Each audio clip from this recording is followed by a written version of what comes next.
In Numbers 11, the people complained against God. They did not like the diet that God provided for them.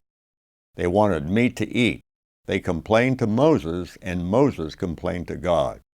The people wanted meat, not the miracle food that God provided from heaven. So God provided meat in the form of quail, more meat than they could ever imagine, not for 1 day or 2 or for 20 days, but for a whole month, until it became loathsome to them. That was God's payback for their griping and an ungrateful spirit. People today in America and elsewhere are unhappy about God and His standards. Those standards are supposedly narrow, uncompromising, and oppressive. They want to cast off the restrictions and boundaries that God has imposed. We don't need them. We want freedom, they say. It's ironic that there were many complaints about President Trump. They said he was sarcastic and unpresidential, a dangerous man who has fits of rage and who will bring the world into World War III, were the common complaints. And yet many are calling President Biden's State of the Union address an unprecedented and utter disgrace. Much of the address was rambling, at times incoherent, and much of it delivered in a high-decibel scream. In less than 90 minutes, Biden goaded Republican lawmakers into a fight, personally threatened the Supreme Court justices to their face, and dismissed the murder of Laken Riley at the hands of an illegal immigrant. By the way, President Biden could not even say Riley's name. He called her Lincoln Riley. That's the name of the head football coach of the USC Trojans. Biden was obviously filled with rage and, more than likely, a hefty dose of prescribed drugs. Obviously, God's payback for the rejection of a presidential administration that brought peace and economic stability to millions of Americans. Now let's go to UC Berkeley, an American academic institution infamous for its left-wing professors.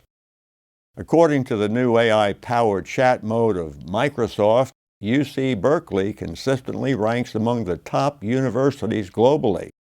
UC Berkeley boasts a faculty that includes numerous Nobel laureates, Pulitzer Prize winners. Its alumni have made significant contributions across various fields, from physics to literature and public policy.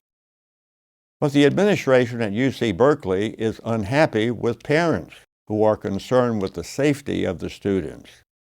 A report in National Review for March the 15th, 2024, says a group of Berkeley parents raised over $40,000 to launch a private security program on the university's campus. The Safe Bears organization, as they are called, describes itself as a coalition of more than 1,300 Berkeley parents and community allies working to improve safety for students on campus.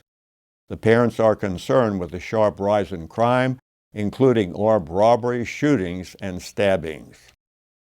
Safe Bears president Sagar Jethani, the father of 2 Berkeley students, told CBS News that the university has not done enough to ensure that members of its community are safe on its campus.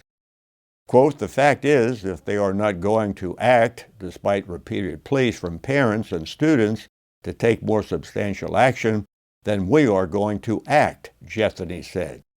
"We want to frankly turn up the heat with the administration. We want to show that we are not content to just wait forever to have these safety ambassadors deployed." Close quotes. It's always the same story with the left. They are very predictable. Coddle the criminals and express dissatisfaction with those who want law and order. Keep our southern border open and ignore those who want it closed because of the vicious criminal element that is invading America. Even sanctuary cities are coming to grips with reality. Chicago started evicting some 5,600 illegal immigrants from city shelters in waves beginning on Sunday, March the 17th, as Mayor Brandon Johnson's new rule limiting migrant shelter stays to 60 days takes effect.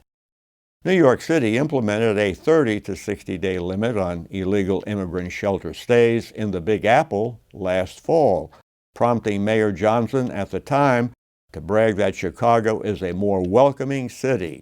However, the city has now done an about-face after having shelled out $160 million to care for the illegal immigrants. Yes, there is payback for ill-advised, bleeding heart public policies.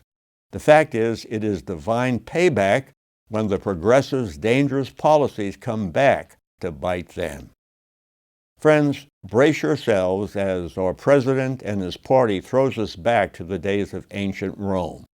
Aliens from surrounding countries will keep on arriving in the USA not to swear allegiance to America, but to receive generous benefits that they don't deserve.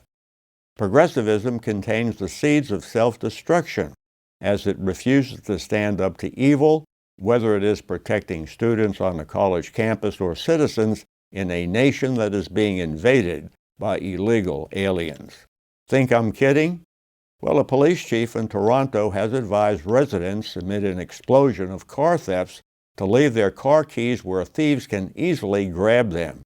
The goal is to avoid a confrontation with thieves who would break into a home to steal car keys in order to then steal that car. The goal is to prevent the possibility of being attacked in your home. So the chief advises to leave your car keys at your front door. Quote, "They are breaking into your home to steal your car. They don't want anything else. A lot of them that they are arresting have guns on them, and they are not toy guns, they are real guns. They are loaded," close quotes. So, when we were attacked on 9/11, we should have promoted free training for Muslim airline pilots who want to destroy us. When Pearl Harbor was bombed and our ships were sunk while they were at anchor, we should not have confronted Japan in a war, but invited them to take over the whole country. This is insanity. If we ignore the principle of divine payback, we will cease to exist as a nation.